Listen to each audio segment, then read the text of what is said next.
সময় পঢ়াৰ বাবে উত্তম এতিয়া এক্স্যাক্টলি যদি আমি কবলে যাও যে কোনটো সময় পঢ়াৰ বাবে উত্তম তেতিয়া হলে আমি এটা কনক্লুজনত আহিব পাৰিম যে ৰাতিৰ সময়খিনি পঢ়াৰ বাবে উত্তম বা ৰাতিপুৱাৰ সময়খিনি পঢ়াৰ বাবে উত্তম কাৰণ এই সময়খিনিত কোনো ধৰণৰ হুলস্থুল নাথাকে পৰিবেশটো একদম ঠাণ্ডা কাম থাকে তেতিয়া হলে হেতু সময়ত কোনো ধৰণৰ মানুহ আহাৰ ঘৰত কোনো ধৰণৰ মানুহ আহাৰ চান্সটো কম থাকে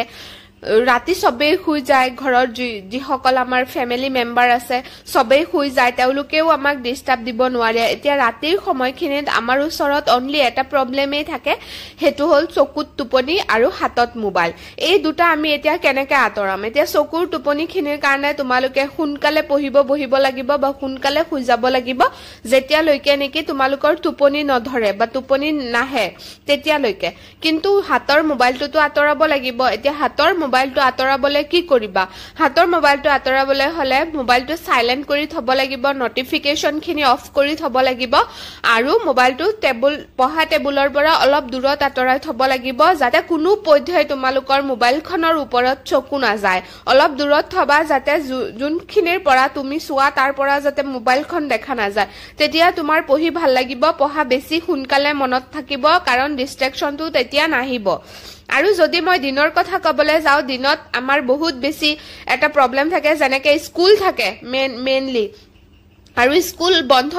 থাকিলেও স্কুল যদি বন্ধও থাকে তেতিয়া হলে আমাৰ ফ্ৰেন্ডস আছে আমাৰ ফ্ৰেন্ড সাৰ্কেল আছে ফ্যামিলি মেম্বাৰ আছে বা ওচৰৰ পাজৰৰ মানুহ আছে সবে ঘৰত আহে বা আমাৰ ৰুমটোত নাহিলেও পঢ়া ৰুমখনত নাহিলেও বেলেগ এটা ৰুমত যেতিয়া বহি কথাও পাতি থাকে তেতিয়াও আমাৰ অলপ ডিস্ট্ৰাকশন ফিল হয় পুৱা বা ৰাতি তেনেকুৱা এটা প্ৰবলেম নাথাকে আৰু সেই কাৰণে তোমালোকে ৰাতি পঢ়াটো বেছি প্ৰেফাৰ কৰিবা বা ৰাতিপুৱা পঢ়াটো বেছি প্ৰেফাৰ কৰিবা আৰু সন্ধিয়া সময় যোনখিনি থাকে সেইখিনি তোমালোকে নিজে উলিয়াই লব লাগিব সন্ধিয়া সময়খিনিটো আমি তেনেকৈ চাহ পানী খাই সোনকালে বহি যাব লাগিব যাতে কোনোবা এজন যদি ঘৰত আলহীও আহিছে বা কোনো ফ্যামিলি মেম্বাৰ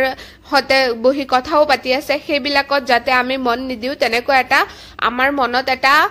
ডাঠ মন এটা গঢ় দিব পাৰিব লাগিব যাতে আমাৰ সপোনখিনি যিখিনি আমি সপোন দেখিছো মেট্ৰিক বা হায়াৰ সেকেন্ডাৰী ৰিজাল্ট এটা আমি সপোন হাতত লৈ আহিছো যাতে আমাৰ হাতত যেতিয়া মাৰ্কশিটখন থাকিব যাতে আমি যোনটো পাৰ্সেন্টেজৰ কথা আমি চিন্তা কৰিছো সপোন সদায় দেখো যে মোৰ অমুক ৰেঞ্জত এটা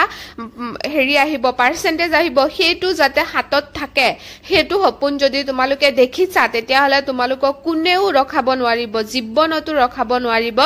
খালি হেতু সপোন হাতত লৈ হেতু সপোন মাইন্ডত লৈ চলিবা যাতে তোমাক কোনেও ৰখাব নোৱাৰে পঢ়া টেবুলত বহি যাতে তোমাৰ অকল পঢ়িবই মন যায় তেনেকুৱা এটা হেৰি কৰিবা আৰু যেতিয়া পঢ়িব বহা কাকো ওচৰত আহিব নিদিবা যাতে তোমাৰ মোবাইল হক বা মানুহ হক কোনো যাতে তোমাৰ ওচৰত নাহে তেনেকুৱা এটা ব্যৱস্থা তুমি নিজেই হাতত লব লাগিব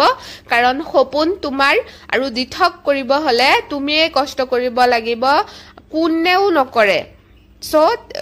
তোমাক হিমানখিনি কষ্ট কোনেও কৰি নিদিয়ে যিমানখিনি কষ্ট নেকি তুমি নিজে কৰিবা সো তেনেকৈ পঢ়িবা মোৰ চেনেলটো লাইক কমেন্ট শেয়াৰ আৰু সাবস্ক্ৰাইব কৰিবলৈ নাপাহৰিবা তোমাৰ যিসকল বন্ধু বান্ধৱী আছে সবকে শেয়াৰ কৰি দিবা যাতে তেওঁলোকেও এই ভিডিঅ'খনৰ পৰা উপকৃত হ'ব পাৰে তোমালোকলৈ বহুত বহুত ধন্যবাদ থাকিল ভালে থাকিবা